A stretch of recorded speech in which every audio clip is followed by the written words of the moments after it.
We are moving on to another section. Quite a short section, and we're going to be looking at. Last time we looked at multivariate functions and essentially how you could use software to sketch them, and that was interesting in its own right. But now we're moving on to how do you find limits of multivariate expressions? And there's actually almost as many methods as there are questions, so that's a little bit top heavy, but I'll show you each method at least once, and you can use that as a template for any situation where that might happen. So if you give me a few seconds to find the right thing. No, it's in the next page. And here we go. So I'm going to, if you don't mind, I'll just mute everyone. Just sort of stop that background sound, whatever it is. Hit spacebar when you want to say something. Okay, so we're going to look at how do you find limits. So, oh, I thought it stopped everything. Before we look at these techniques, they bear a lot of resemblance to what you would have done in Calc 1, which is when you first met limits. So if I went and said to you, what is the limit as say x tends to 5 of an expression that looked like that, you could just say, well, that's easy. You plug in the value, and if you get an answer, that's the limit. It's, in a way, it's so trivial, you really don't do many. So that would be an example of evaluate method. We'll show you what that looks like in multivariate in a while. The second technique is called factor and cancel. So you might get a question where you're trying to find the limit of that fraction. There's Jessica, good, she's here. So if you try to plug in 5 here, all you would end up with is 0 on the top and 0 on the bottom. And so that method doesn't work. In fact, when you get a situation like that, it has a name, it's called the indeterminate form. So what you do instead is you use some algebra, essentially style points, and you factor. And if things turn out well, there'll be a common factor on the top and the bottom, which cancel each other out. And so that your limit can be changed into a simpler expression, which you can then plug in 5, and you get the answer 10. And we call that method factor and cancel. Can you kind of sort of remember that technique, factor and cancel? Right. Now, you'll notice that there's a major omission in my list here. Can you remember a really cool technique called L'Hopital's rule, where you differentiate the top and the bottom? That rule's going to be no use to us in multivariate, because you can't really, in the usual sense at least, differentiate a function that's got more than one variable, right? So the technique disappears. So if you're wondering why it's not there, it's because it's not really feasible when you have more than one variable. It's totally okay when there's just x's, but not in other circumstances. So let's suppose we do the limit as x tends to 2 of the square root of x plus 7 take away 3 over x take away 2. And this method is going to be called the conjugate method. And you really should only use the conjugate method when you've got some kind of square root takeaway number, as we have here.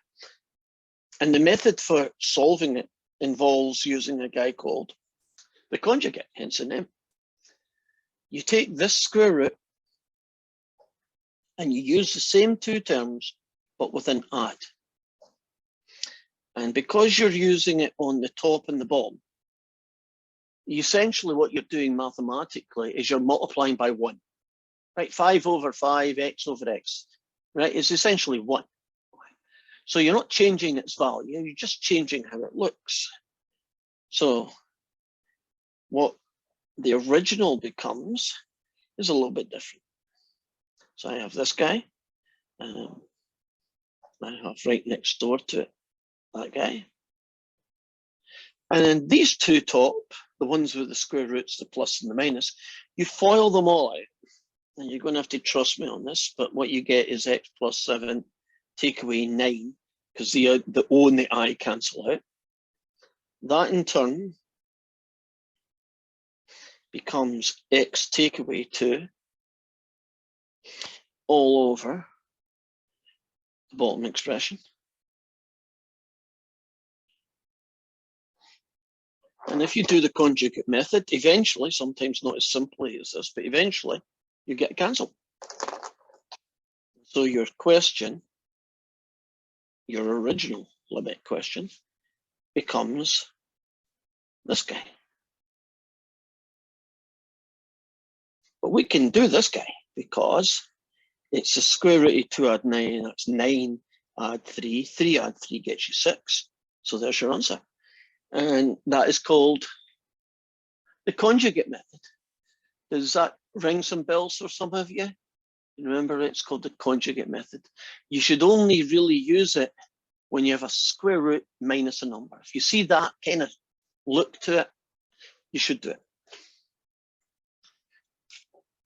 Now, number 4 is a technique that doesn't exist in Calc 1. It's the axis travel method, and we'll show you that once we get to questions 6 and 7. And then the last one we do get, number 5, called the sandwich method. And the sandwich method would be used for trying to find, say, the limit. Excuse me. Yes. Can you place that last paper back up? There we go. So the sandwich method is going to be used quite rarely. There's not a lot of situations where it's worthwhile doing, but it does exist in situations. I'm trying to think of one right now.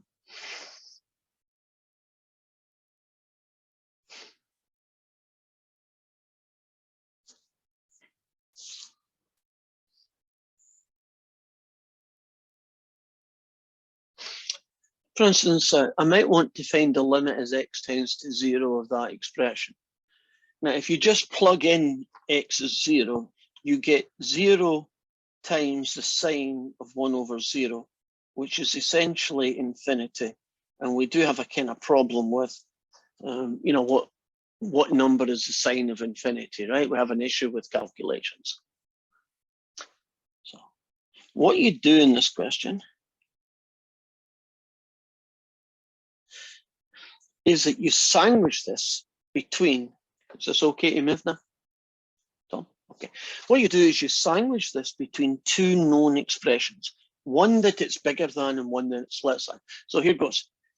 I don't know specifically what the sine of 1 over x is, but would you agree whatever it is, it's 1 is the biggest it's ever going to be. Right? So x times 1 makes x. So won't x be at least bigger than or equal to that guy? No matter what x you pick, this is going to be true, right? And the reason this is going to be true is because that piece is 1 or less. So this is working. Now, if you go the other side, what's the smallest number that x, the sine of x, or sine of 1 over x, or the sine of anybody can be? 0. I can go lower. Well, how lower? After 0, how low can you go? -1. You can go -1. So on this side, won't the answer be -x? Do you see I've sandwiched it between two extremes? The worst it can be on one side is x, and the worst it can be in the small side, negative is considered small, is -x. And then you put limits on that relationship.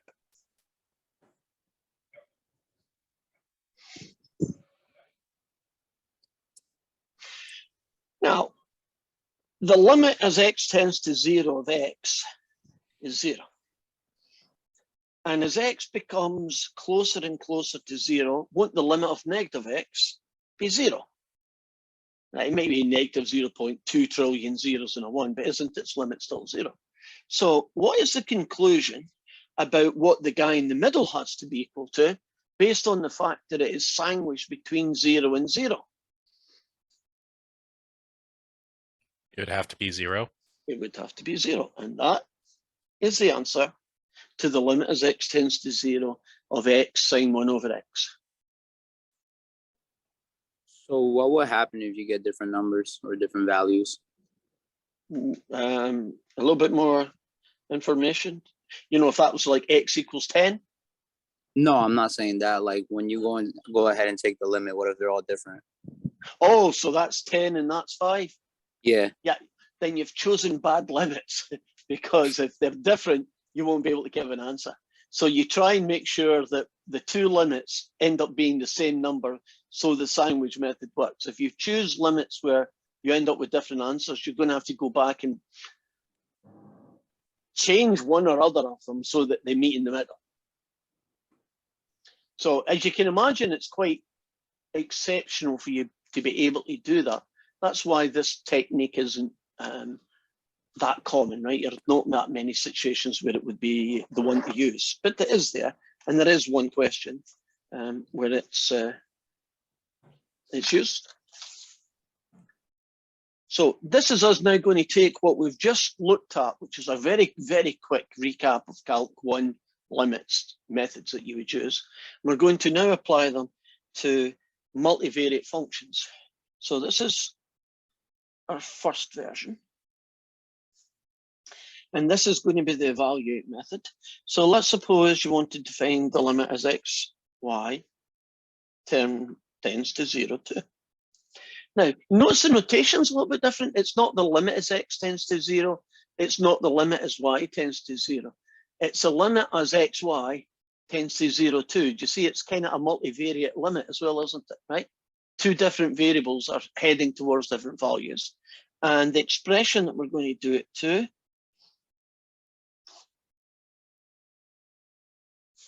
is that one. So I want to know what is the limit of this multivariate function, right? This function of x and y as xy gets closer to 0 to. And since this is an evaluate method, essentially x is going to be 0 and y is going to be 2. So you're going to go 0 squared times 2 plus 2 on the top. And 2 times 2 take away 0 on the bottom. That guy is 2, that guy is 4.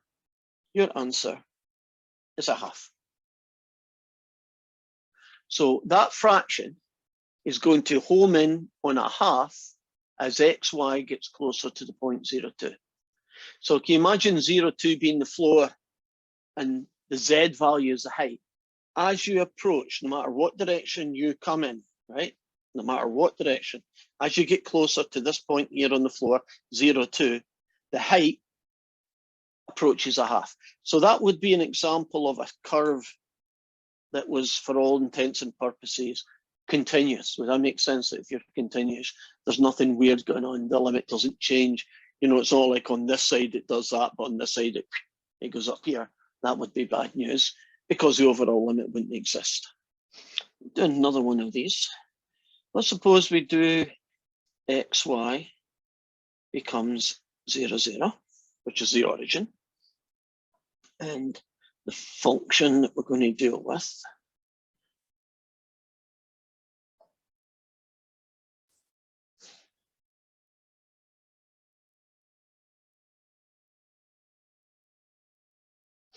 is that one. Now, if you're trying to, she's here, good. If you are trying to do a limit and you're going to do the evaluate method, essentially you just replace the x by, in this case, 0 and the y by 0. So I'm going to get 0 times the sine of 0 plus 0 times the sine of 0. This isn't looking promising, but 0 squared plus 0 squared take away 2. Well, that's 0 on the top and negative 2 on the bottom. And that's not actually bad news. Doesn't that just mean the answer is 0? So it's okay to be 0. Now you can also have limits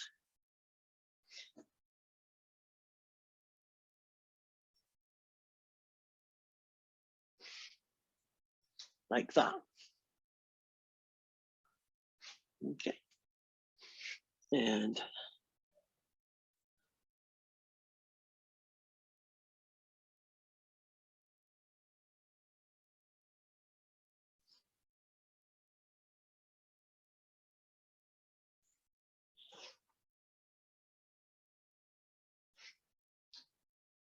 we are going to do this thing, right?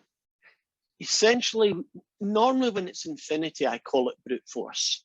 So we are going to do e to the negative infinity plus e to the 1 over infinity all over 2. And don't let these guys scare you. E to the negative infinity is the same thing as 1 over e to the infinity. And what number is 1 over infinity equal to? 0. Now, 1 over e to the infinity. Well, what's e to the infinity going to be equal to? It is going to be infinity. And I know I should change that, but I don't want to yet. Can you see that this guy is now 1 over infinity, which is 0. E to the 0 is 1, and the whole thing in the bottom is 2. Do you see that that answer, as weird as it is, actually does have a limit? So what that is telling me is that this really weird looking function, as you travel to the edges of the universe, imagine this is the universe, right? Doesn't it end up going to a height of a half? It's a bit like no matter what you do, it just levels off as a flat plateau of half is its height. So we do get some insight into what the surface would look like in various places. So are we comfortable about the evaluate method, right? You just plug in the number, you get an answer, right? You plug in the number, you get an answer. And sometimes you have to do a little bit of working with infinity, but it's still an answer, isn't it? 1 over infinity is 0, right? You can still do it. Can we move on to the factor and cancel one now?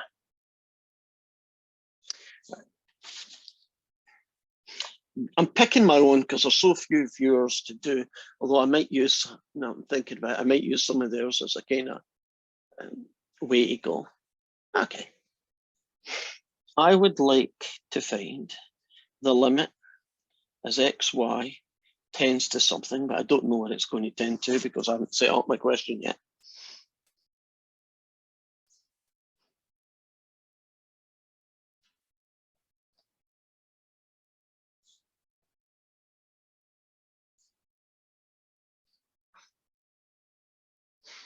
Yeah, that'll do. Now, if you try and basically attempt the evaluate method, which is a pretty good method, right? Can you trust me that you get 0 over 0? And 0 over 0 is indeterminate form and we're stuck. Would you also agree now it's impossible to do L'Hopital because which is the variable? Do you see my problem? Is it the x, is it the y, right? So you don't really do L'Hopital in these situations. So we're now looking at the factor and cancel method. And that does involve us having to factor things which have more than one variable in them. In this case, x and y.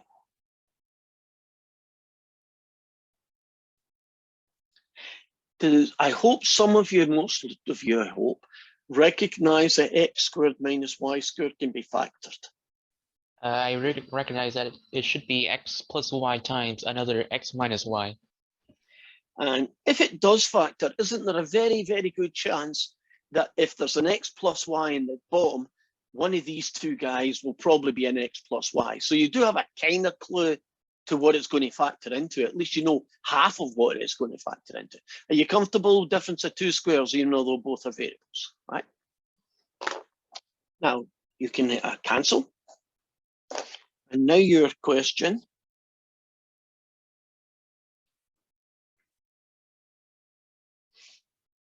Simply just becomes x minus y over 1 if you prefer, right?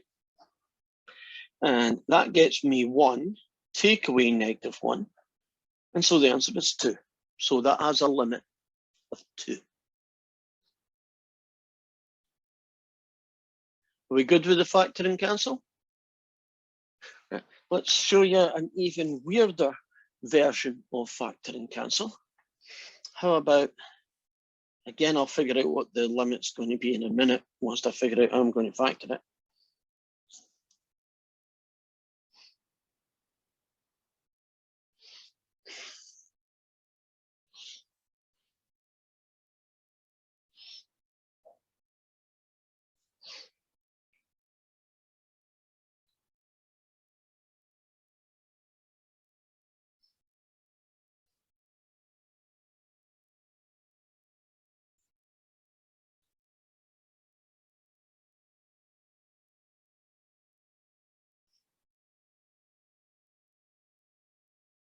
Okay.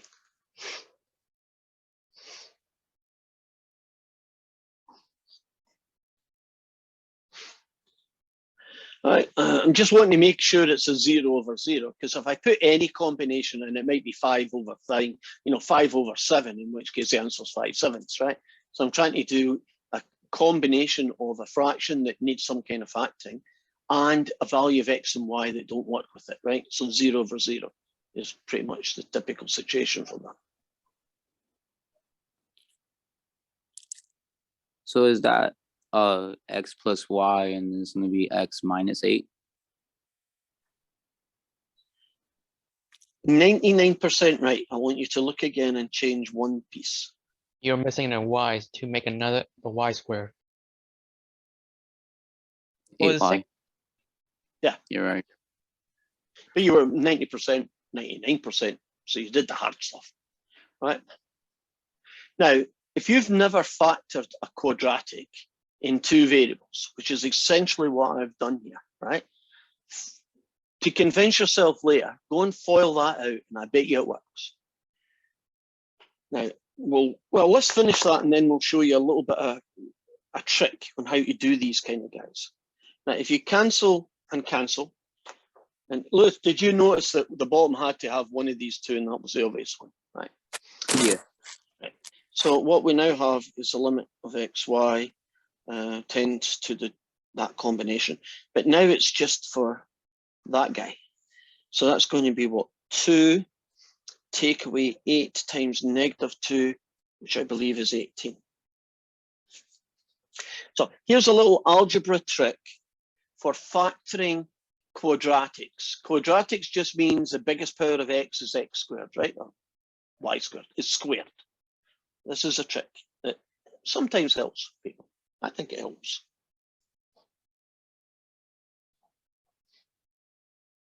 Rewrite the equation as if the y had just been disappeared in the universe. Right, so have you seen all I've done there is remove the y's? Like I pulled them up and threw them away, like they were never there. Be honest with you, my brain didn't even see the y until you mentioned it. Oh, okay, your brain was already figuring it out for you. Now, Yeah. if you look at this one, that's something I hope we've all had plenty of practice at, right? And you can factor that, right? You know how to do quadratics. You've done tons of those things in your career. Now, once you've figured that answer out, that leads me to that one.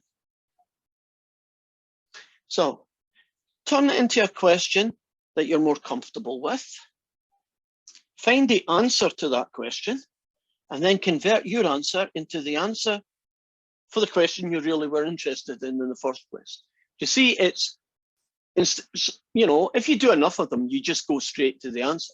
But if you feel a little bit uncomfortable about this, couldn't you turn it into this, get the answer, and then convert it? Does that make sense? So let's try another one of those factoring cancels. Let's do the limit as xy tends to, again, I don't know yet. I'll figure that out later.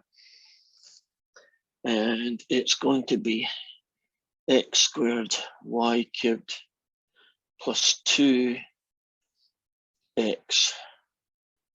y squared.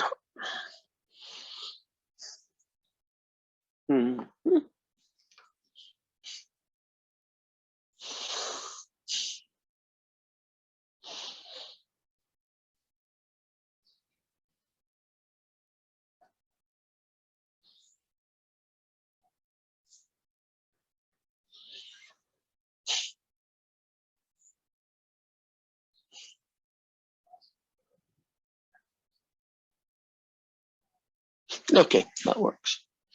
I'm just wanting to make sure it was 0 over 0. But even if it wasn't 0 over 0, the factor and cancel method would still work.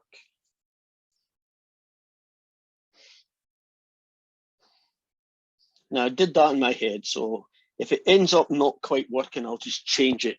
I'll change the question to make it work. There's really nothing you need to do on the bottom. Would you agree? That's good. On the top, what can you factor? Y plus 2. Well, that's definitely going to come out, but what would be the term that goes here and then the y plus 2 is going to go there? Y squared. No, it's going to be x and y squared. You all agree? So you pull out a common factor, in this case, xy squared. And what that leaves you is a y plus a 2. And the y plus a 2 cancel. And so all you need to do now is find the limit as xy tends to that guy. Question. Mhm. So what happened to the x square y cube? I know that the Right. If you take out a common factor of x, y squared from here, you use up that guy and 2 of these, so you're left with a y. And if you take out an x, y squared from here, you use both of these up and you're left with a 2. So I'm basically just taking out a common factor that happens to be x, y squared. Try to hide the stuff that doesn't matter from the top. So if you pull out a common factor of x, y squared, y plus 2 is what's left. But you're pulling out an x instead of x squared. I'm pulling out an x. Oh, then I said if I screw it up, I will fix it. There. Now I fixed it. Are we good now? Yeah. I mean, trying to create these questions on the fly is a little bit dangerous. Right. So if you can pretend that was x all the time, this works perfectly, doesn't it? We could factor and cancel. So next one in our list is the conjugate method. And let's see what that guy looks like. Oh, I'll start a new page.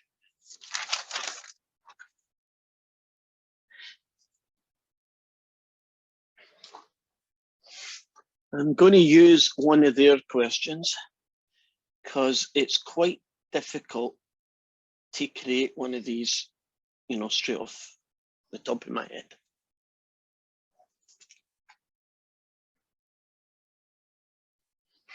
We have that guy.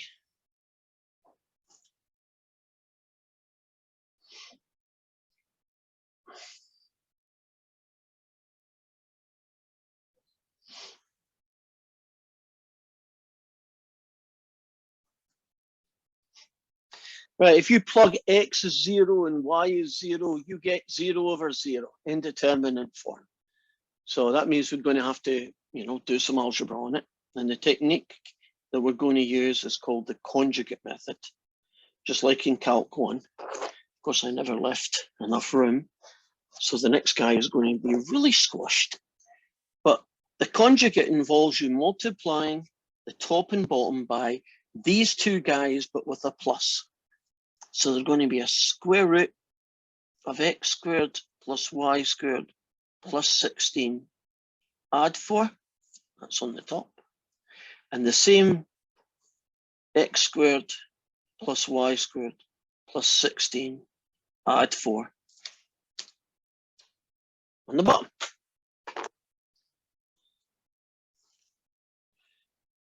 Now, if you multiply this fella times this fella and you FOIL it out, you will get an x squared plus y squared plus 16. Two guys in the middle that cancel out. Take away a 4 squared, which is 16. And on the top, you're going to have an x squared plus a y squared times this guy. Only I can draw them a lot bigger so you can see all the pieces. Right. So the conjugate method involves you multiplying the top and bottom by the same amount. the guy that you use is the same square root guy that you have here, but with a plus. Let's see what happens next.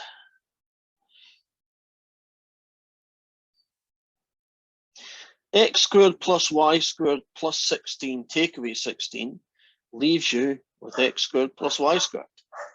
And the top is x squared plus y squared times all this stuff.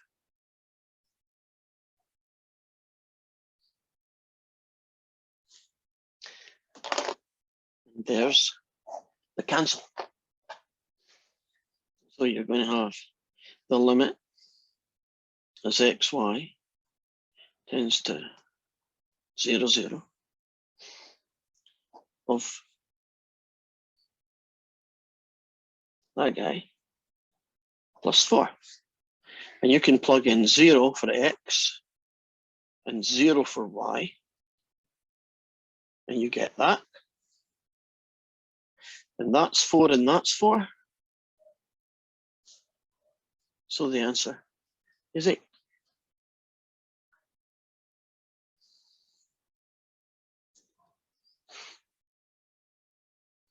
Are we good? Let's try this one. The limit is xy tends to 0, 0.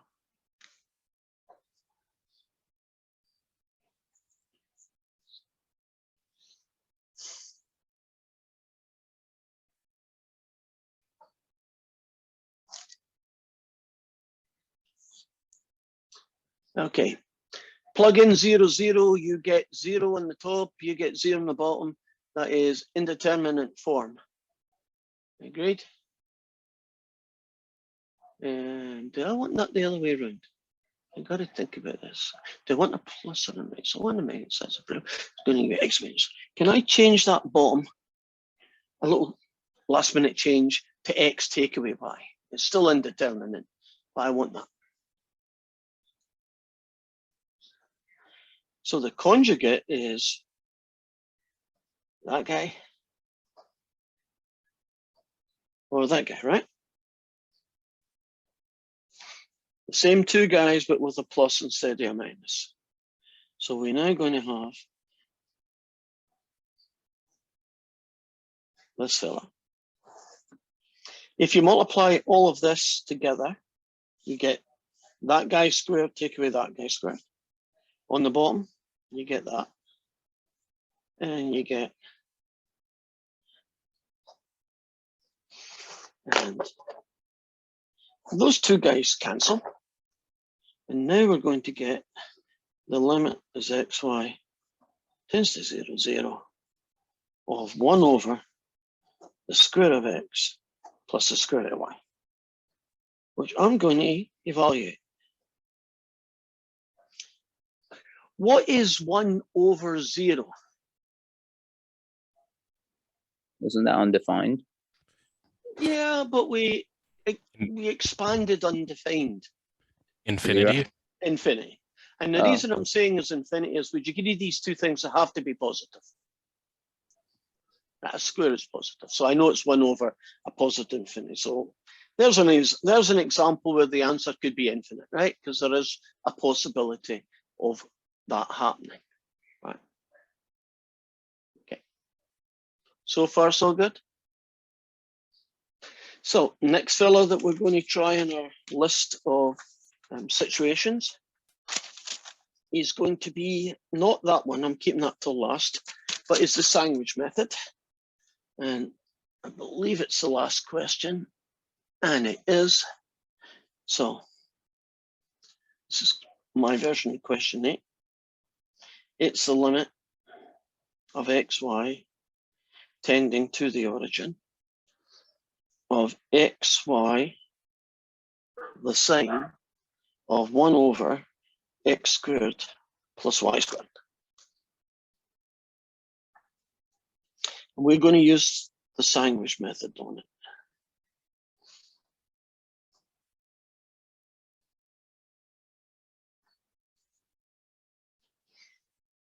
Now, when you typically do these questions, what you should think about is don't don't make it too hard for yourself.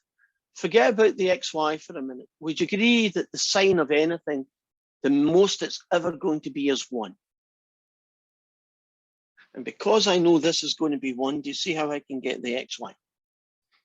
Very similar to what we did at the start of today. Now, what is the smallest number, which is the same question I asked, for the sine of 1 over x squared plus y squared?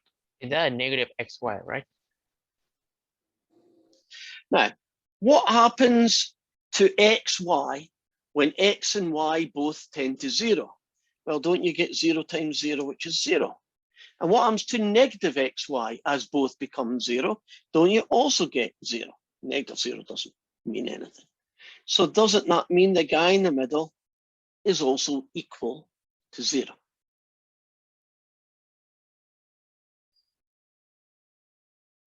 Are you cool with the sandwich method? It's almost a carbon copy of the last one. Didn't we just like take out the x's and do a similar thing? Right. Which leads us to the final one, which is the axis travel method.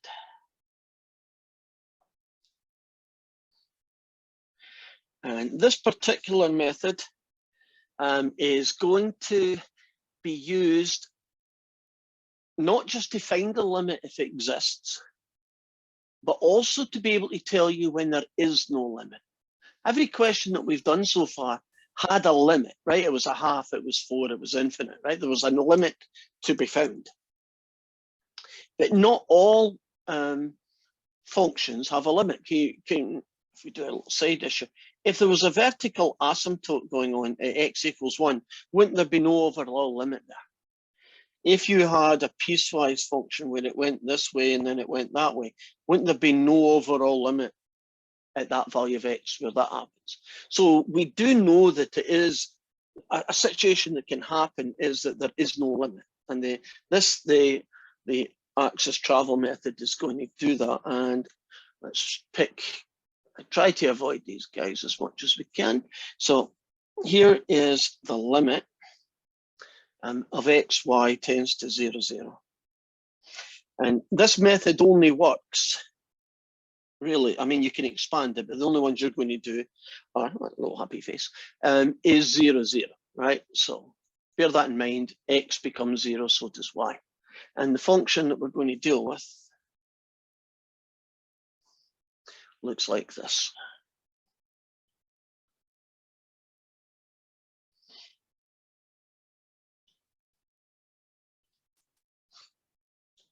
And there's a plus there. Almost forgot the plus.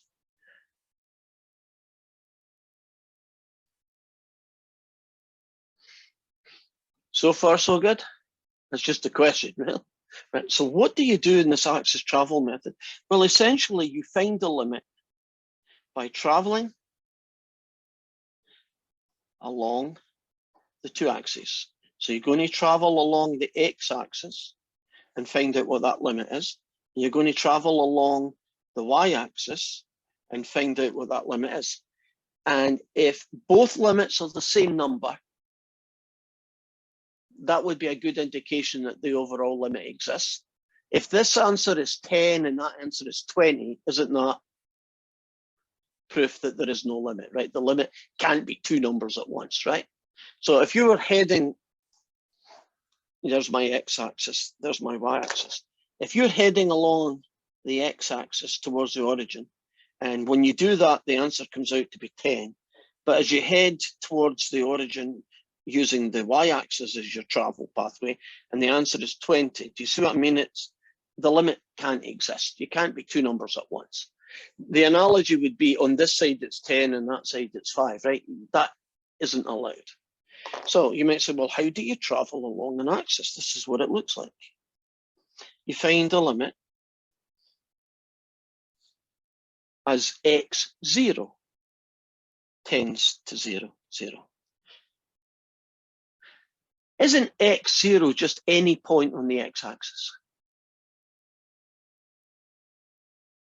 And so what you're doing essentially is you're saying make y 0 and just see what happens as x tends to 0. So that's what that is saying. So we have x, y to the 8, over x cubed y to the 12. At least that's what it was when it started the question. Let's apply this now.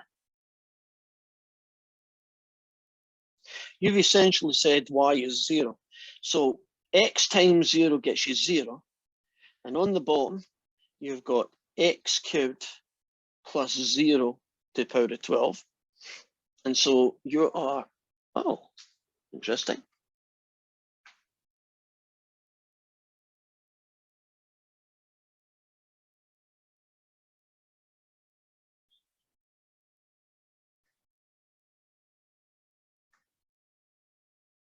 That's not true.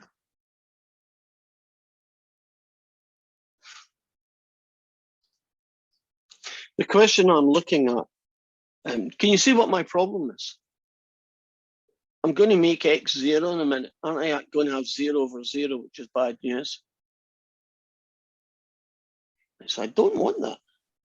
It's actually 0 over x cubed. But since x is going to go 0 in a minute, it's going to be 0 over 0 cubed, which is indeterminate form. So I am in trouble with that one.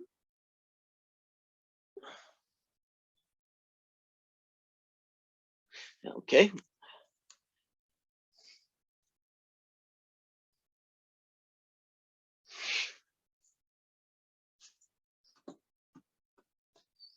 Okay, if you're going to do that, I'm going to do it this way then. Same question. I'm looking at their solution. I don't trust their logic at all.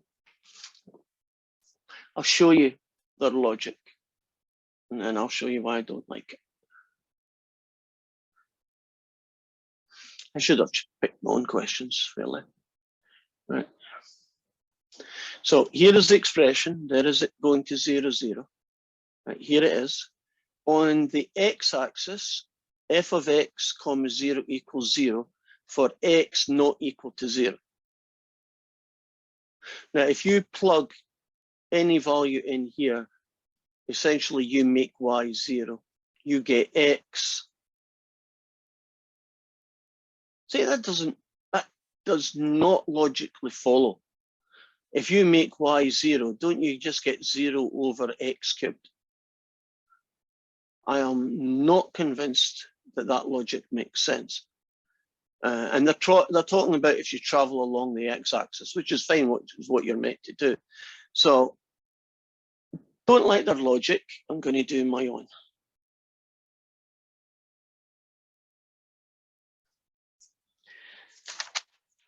Bring this guy back, because I am going to use this fella.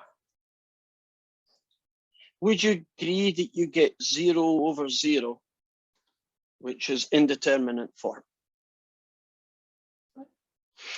Now, if I went and did traveling along the y-axis, I would get 0 over y-axis, 0 over y to the 12, which would get me 0 over 0. I'd get indeterminate form. So what I am going to do is I'm going to travel along a curve called y equals x to the 4. So I'm not going to use the axes at all. I'm going to use a curve. And that also meets at the origin. In other words, as x and y goes to 0, 0, won't that curve become 0, 0? So let's see how that works.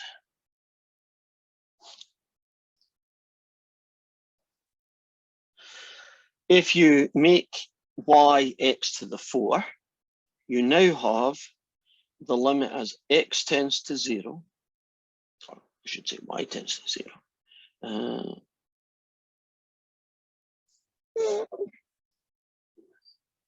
This question is really bugging me bad.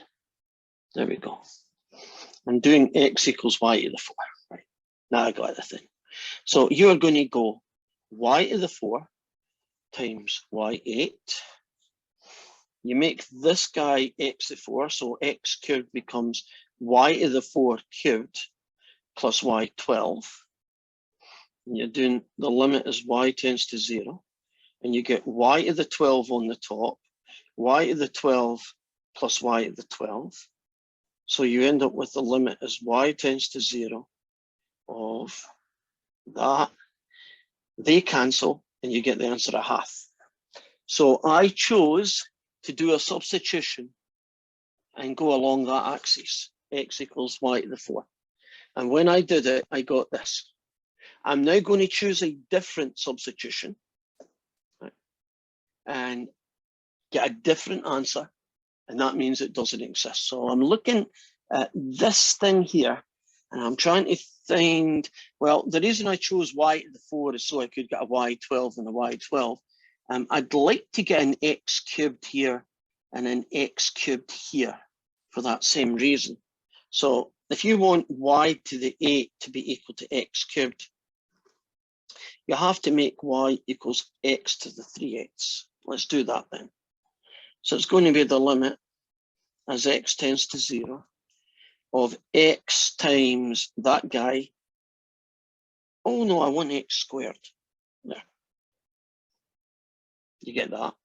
And then you get x cubed plus 12. What does 12 get you? Well, if y is x to the 2x, y to the 12 would be x to the 2x raised to 12. That's a quarter, so you get, oh, you get x cubed. And so you get x cubed. And the answer I got is a half. Okay, I have my answer. Its limit is a half. I chose two pathways where I could actually get a number. The ones that they tried to do here, do you see we ended up with indeterminate form, so I can't really say whether it's working or not. Now, if this one had been a half and this one had been 4, I would have said the limit doesn't exist. The trick was to figure out a combination of substitutions to work so that the top and bottom shared the same common power. So one of the ways we did it is make sure everybody was y to the 12. And the second way I did it is to make everybody x cubed. And that way we got away with it. Okay, I'm going to have to see. We've got another one.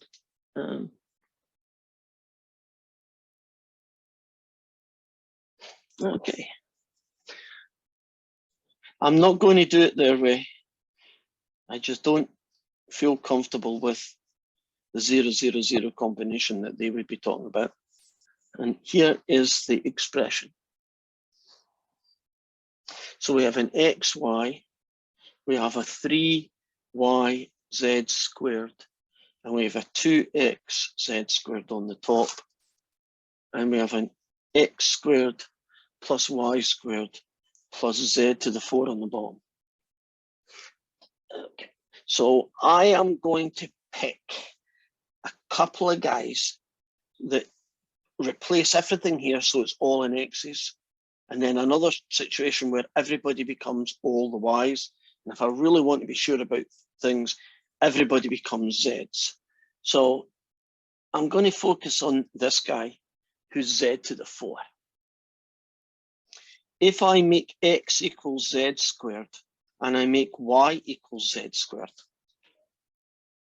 I should be able to get a combination that works. So I'm going to have z squared times z squared plus 3z squared times z squared plus 2z squared z squared all over z squared squared plus z squared squared plus that guy. So what do we get? We get a z to the 4, a 3z to the 4s, and a 2z to the 4s. And on the bottom, I get 3z to the 4. So I've got 1, 2, 3, 4, 5, 6. 6z to the 4 over 3z to the 4s. When I went that pathway, the answer I got was 2. Okay?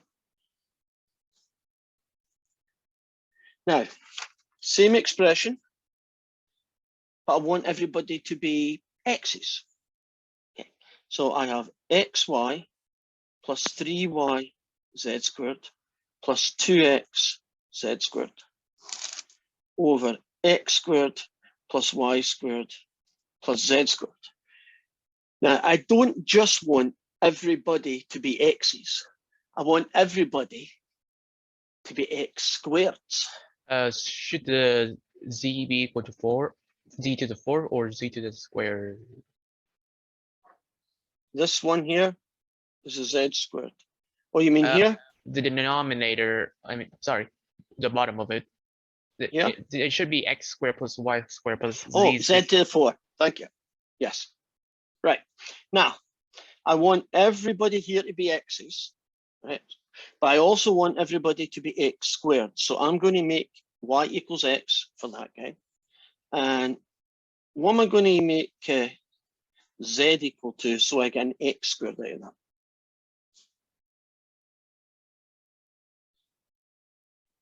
I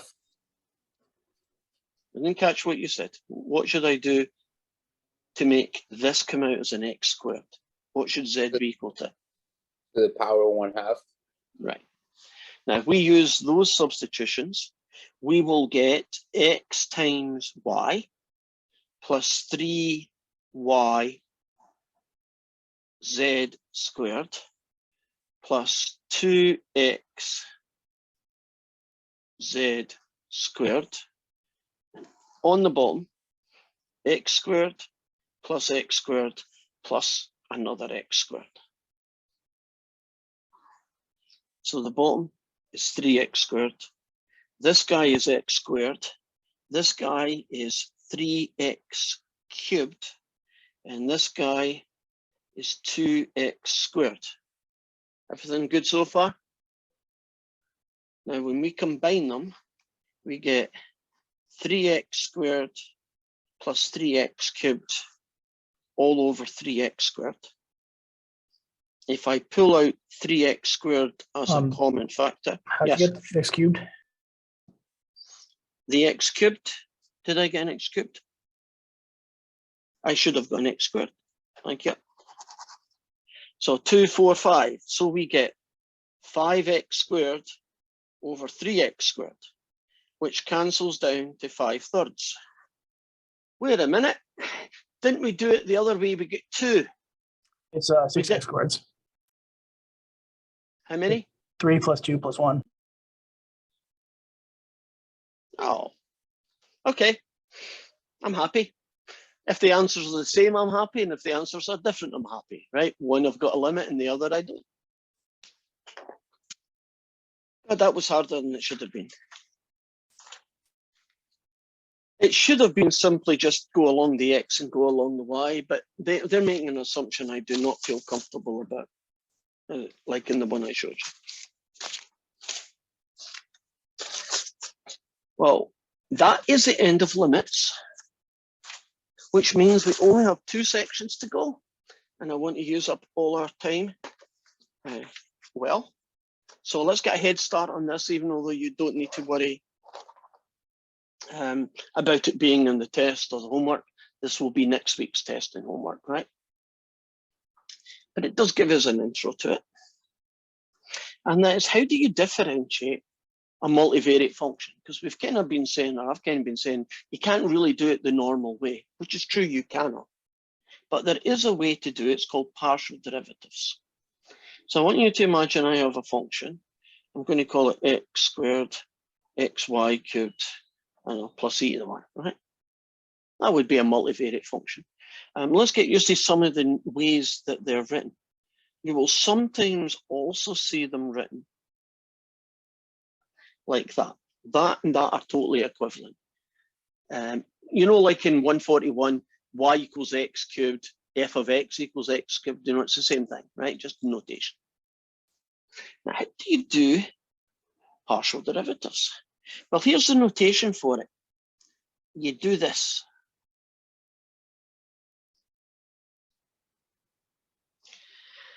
It's a little curved d, right? A little d, kind of Greek delta d, right?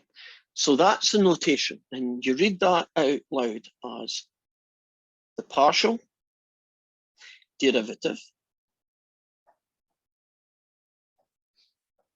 of f with respect to x.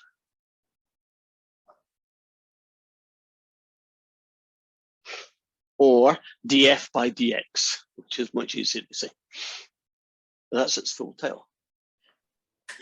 This reminds me of something we did before. Just can't remember what it was. Oh, maybe it'll come to you. Nice try. Let's take this function, right? Now, the rule for differentiation, partial differentiation with respect to x, is you consider x as the only variable, and any other letter of the alphabet, treat it like it was a constant, you know, like an A or a B or a 42. So when I differentiate x squared, I get 2x.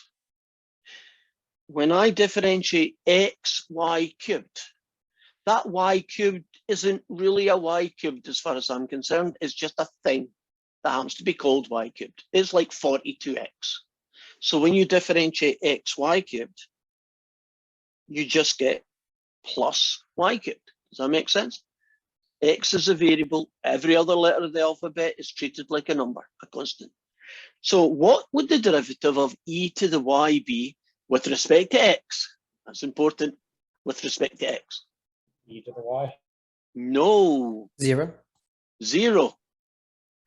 E to the y is treated as a constant. It's like e to the power of 42. I like 42. So whenever you see y, see 42. Oh, e to the 42 is a number. Well, differentiating a number gets you 0. Right, that's the answer, 0. Now, there are two partial derivatives because there are two variables here. The other one is the partial derivative of f with respect to y, or df by dy for short. So let's return to the original and look at what does its partial derivative look like. So have your little cap on, and your little cap says who the variable is. The variable is y here. So what do you get if you differentiate x squared with respect to y? 2xy. Nope. Keep thinking. What do you get? 3xy squared. Nope.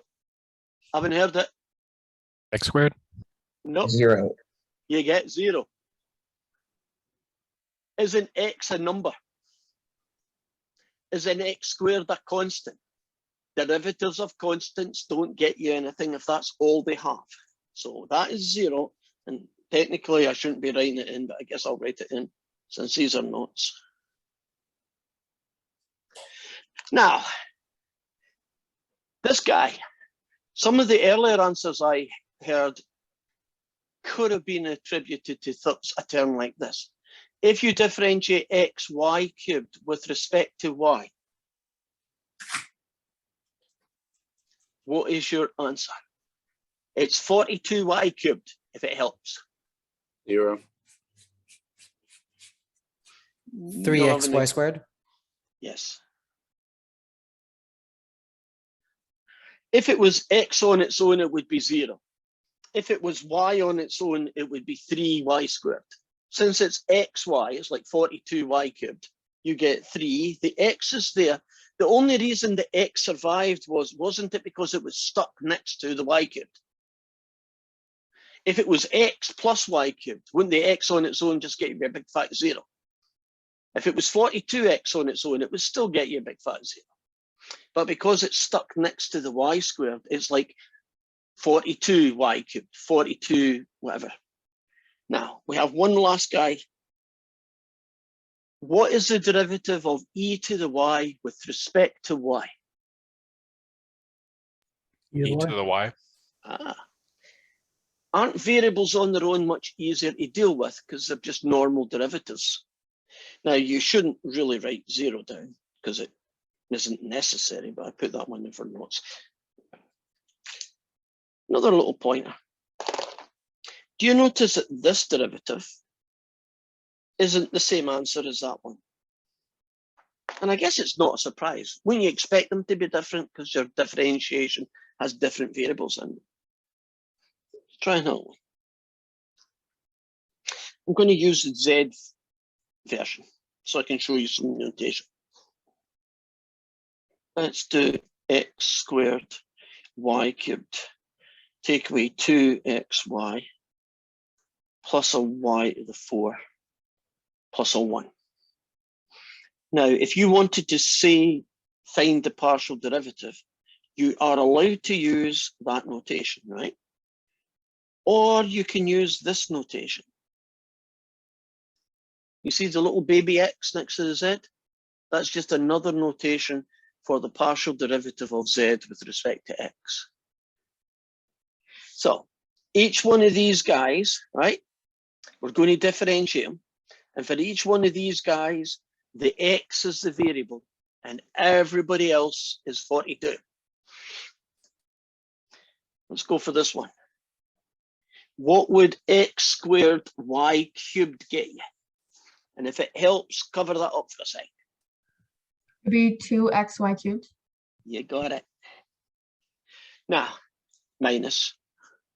What would the derivative of negative 2xy get you? And if it helps, cover that guy up for a sec. 2y. 2y. Correct. And what would, and don't give me the wrong answer, although I can't throw things at you right now, I may throw things in the roof out of frustration. So Jeremy, you're not allowed to do this. Right? 4. That's that one out of the way. What is the derivative of y to the power of 4 with respect to x? 0. Ah, good. So you didn't get me to throw things at the wall. And can I say 1 is 0? Because it's always been 0. And again, the only reason I'm putting those guys in is for notes. So if you ever go back and you think, what happened to those guys? Oh, they were zeros. That's what happened to them, right? They disappeared because of them. Are you getting a little bit more comfortable with differentiating x, differentiating y? Suppose we did x sine x plus y sine x. And I asked you to find the partial derivative with respect to y. Let's do that one first.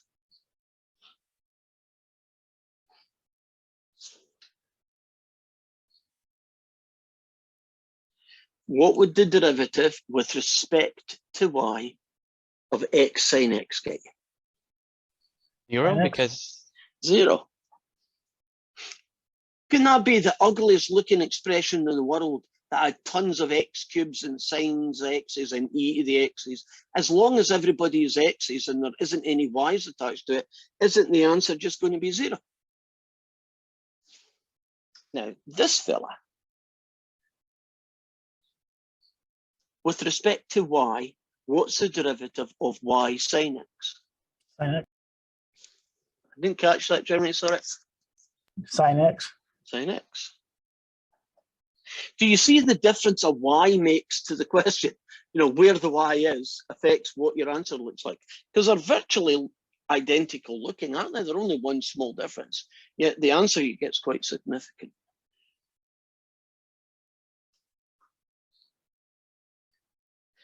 Now, same guy, this guy here. But now we're going to do a partial derivative with respect to x. And that's not so nice. So let's forget about him for a minute and focus on the piece that is nice. What is the derivative with respect to x of y sine x? Cosine x. Y cosine x. Agreed, right? Y cosine x. Now, this guy here, isn't he a product rule?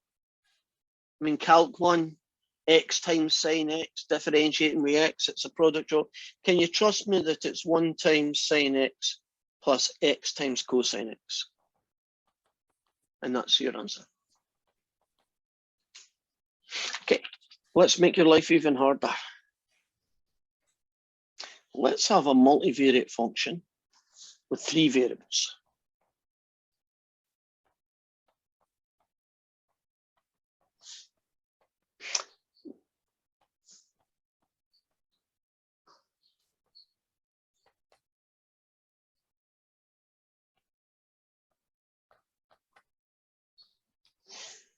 Which means that there are actually 3 different first partial derivatives.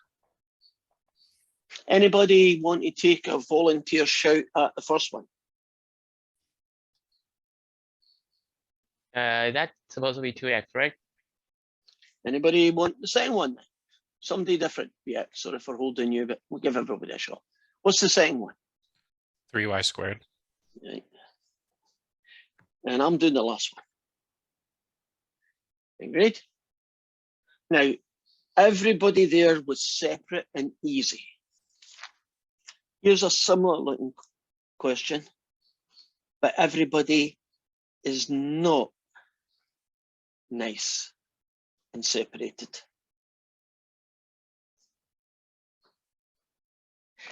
They have other guys attached to them, right?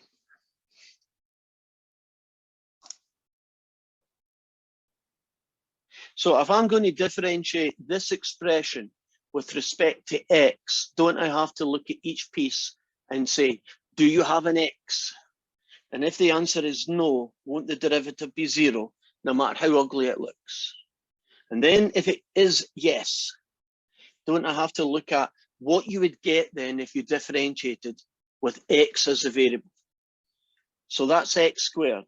So won't that get me 2x, but the other two guys are still there, right? They're kind of stuck to him like glue. If I did this one, won't you technically get 1? But 1 what? 1y cubed. So this guy is now 2xyz plus a y cubed. Right. The more of these I do you get more comfortable with this process, right? You just have to get into this frame of mind that there's only one variable in town, and every other letter that you see, you treat it like a constant. That doesn't mean you ignore it. It means you treat it as if it's a constant, right? Because sometimes it gets you 0, but other times doesn't it appear in the answer, right? It depends on what it's doing and kind of makes that happen.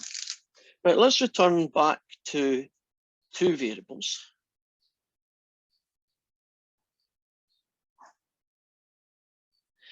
And throw you in at the deep end. I want the partial derivative with respect to x, like that guy. Don't need too much details right now. All I'm going to ask you is what Calc 1 rule, because it is Calculus 1 rule, would you use to differentiate a fraction like this? Quotient. And in the quotient rule world, don't you call the top guy F and the bottom guy G? Agreed? And I typically just write F dash G, take away F of G dashed over G squared. Can you remember the quotient rule? That's what he looks like.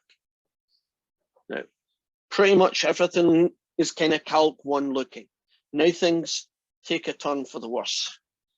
The bottom guy squared is that. That's pretty straightforward. Now, when you say F dashed, what you really mean is the derivative of the top with respect to x, right? Because x is a variable here. So what do you get when you differentiate x squared plus y squared with respect to x? 2x. You get 2x. And then you leave the other guy alone. And then you go take away, you leave the top alone. And then you differentiate the bottom, the g. And with respect to x, what is the derivative of x plus y? Just be 1. Just be 1. And the next line is just making things look pretty. Style points. Distribute, you get 2x squared plus 2xy. Take away 1x squared, take away a y squared. Those two combine to give you a single x squared, a 2xy, take away a y squared, all over x plus y. And that's actually as good as that question's going to get. You're comfortable with that guy now? Isn't it essentially still a good old Calc 1 quotient rule with the added thing, oh, x is a variable and everybody else is a constant? Let's do a product rule one now. That one actually went, I think, pretty smooth. Suppose you were going to do, let's use fxy again. And it was going to be xy cubed e to the power of x. And I want the partial derivative with respect to x. Can you see a product rule? Because x is a variable, won't I call this f and this g? Do you see the product rule? And so that's going to be an f dashed g plus an f g dashed. If you differentiate this guy with respect to x, what's the derivative of xy cubed with respect to x? Y cubed. Good, we're getting it. Then e to the x plus, leave the first guy alone, and, well, it's not worth asking, isn't the derivative of e to the x e to the x, because it's always been e to the x. Now, style points is still part of the game, which is make it look like the original. Yep, it already does. Factor the heck out of it. Haven't done that yet, but will. And if it's a trig function, use trig identities, to make it look better. Right? Isn't that the 3 rules of style points? Make it look like the original, factor the heck out of it, and if it's trig, see if you can make it look pretty. We can factor this. Anybody tell me what's the best common factors from those two terms? EX, Y cube. I have an EX and I also have the Y cubed. Do you agree? Now, if you pull that out, this guy's 1 and this guy's X. There you go. You're finished. What would the answer to this be? Now, let me rephrase that question. It's a vague question.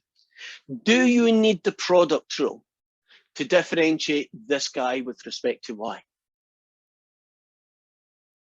No. In fact, if you wanted to differentiate this guy, don't you just basically differentiate Y cubed and remember the other stuff's still there? So what you would get is 3x Y cubed e to the x. Does that make sense? Y squared. It'd be y squared.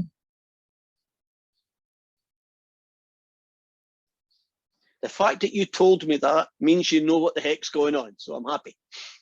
Cool? Aren't some more work than others?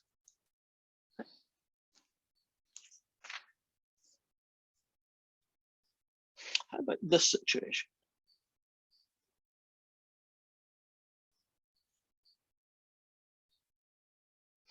This is a chain rule. If I said to you differentiate e to the 42x, wouldn't you go e to the 42x times 42 because it's a chain rule, right? So if you want to differentiate this partial derivative with respect to x, the answer is e to the xy times the derivative of what's called the inside function. What you get then is the derivative of xy with respect to x. What does that get you? Y. Y. And if you go the other way, can we just cut to the chase and say you get that? Okay. How about x, the sine of x squared plus y squared? And I want to know that partial derivative. So my first question is, do I need to do a product rule on this question if y is the variable? Do you need to do a product rule on this question if y is considered the variable? No. If you wanted to do it with respect to x, wouldn't this have to be a product rule? Right, so you got to understand that although there's two variables here, when your mind says x is a variable, you think this is how I'm going to get the derivative. But if you say y is a variable, can you do the derivative in a totally different method, right? You might not need a product rule, right? In fact, won't you need a chain rule to differentiate this? So what you got is you have x, the cosine of x squared plus y squared, times the derivative of the inside function. Now, with respect to y, what is the derivative of this inside function? Is it 2y? It is. And then you make it look pretty.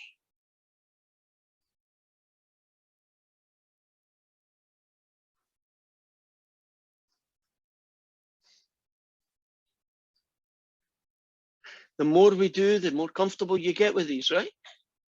The more that you see, the happier hopefully you should be.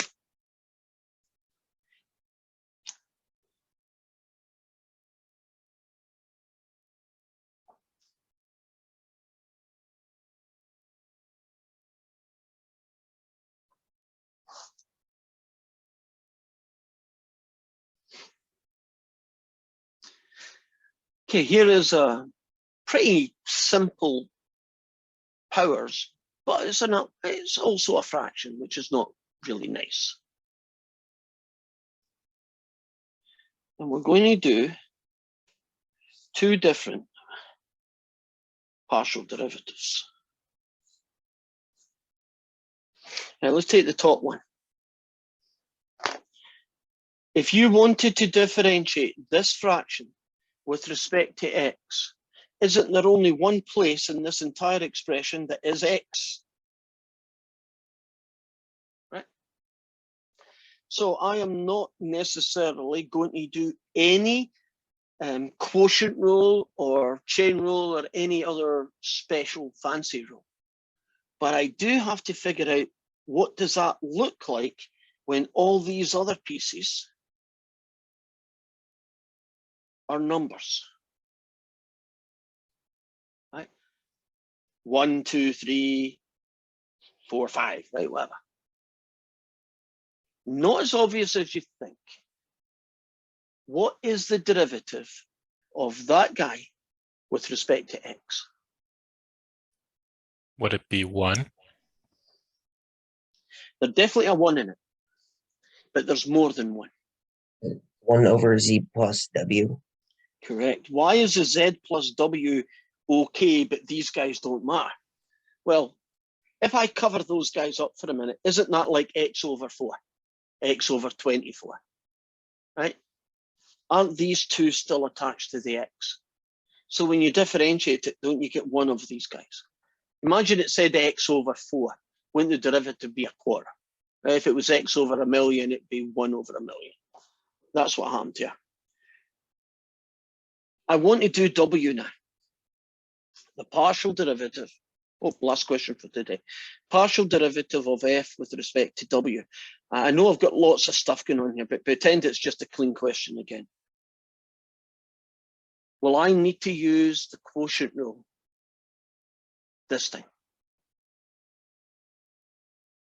Right? I didn't need to do it to get this answer, but my question is, will I need to use the quotient rule for the second one? I Yes, see a you good. do. I see some nods. That's good. What was the clue that if you make w the variable, you need to do a quotient rule? What made you decide that? Well, there's another W on the bottom, so Yeah. One in the Yeah. top, one in the bottom. Now, here, add some more letters to all the other arrows. It's going to be f dash g, take away f of g dashed, all over g squared. Well, the bottom is that guy squared. Now, the entire top line is f. If you differentiate this top line with respect to w, don't you get 0, 0, 0, and a 1? Don't you just get 1? And then you leave the g alone. Take away, you leave the top alone, which has actually got a lot of pieces in it. And you finish with the derivative of the bottom with respect to z. Now, if you differentiate z plus w with respect to z, don't you just get 1? Differentiate that. Now, style points. 1 times z, 1 times w, take away an x, take away a y, take away a z, take away a w. Actually, you got a fair amount of things getting killed.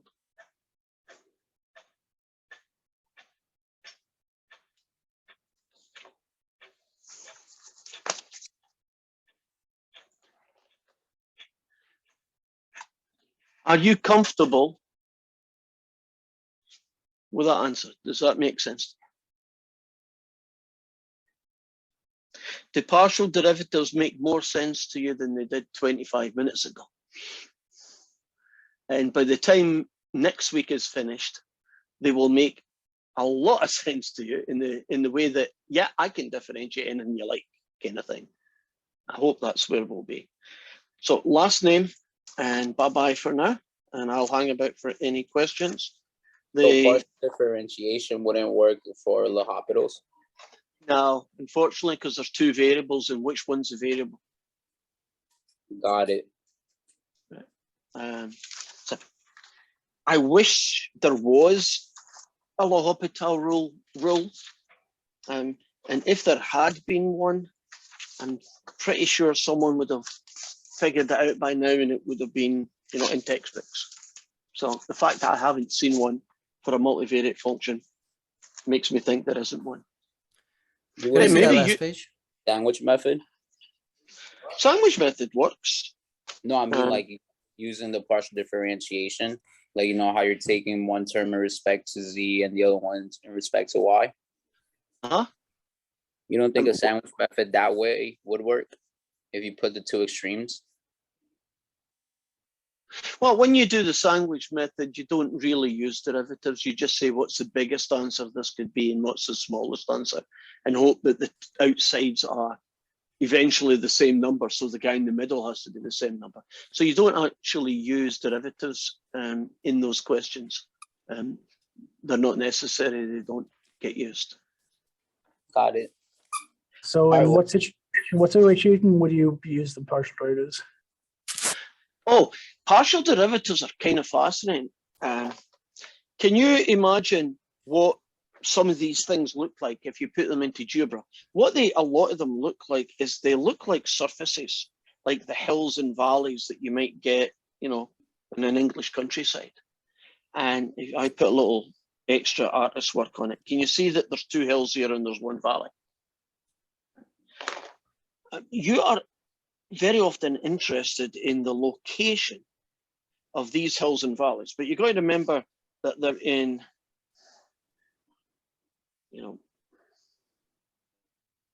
they're in 2D space, but the height is Z, so it's 3-dimensional, right? These guys here happen when the two partial derivatives are both 0 at the same time. And one of the interpretations of a partial derivative is you take the surface and you cut it parallel to the y-axis. What would the derivative be at any given point? Right, as you cut it, the derivative changes depending on the x and the y. Right, the y is the slice, but the x is the x coordinate on any given slice. And so, can you imagine if you sliced this right down the middle? Wouldn't you have a normal Calc 1 curve with a derivative of 0? And then if you went 90 degrees and cut parallel to the y-axis, wouldn't a hill still have a horizontal tangent line? So that's essentially both being 0 at the same time.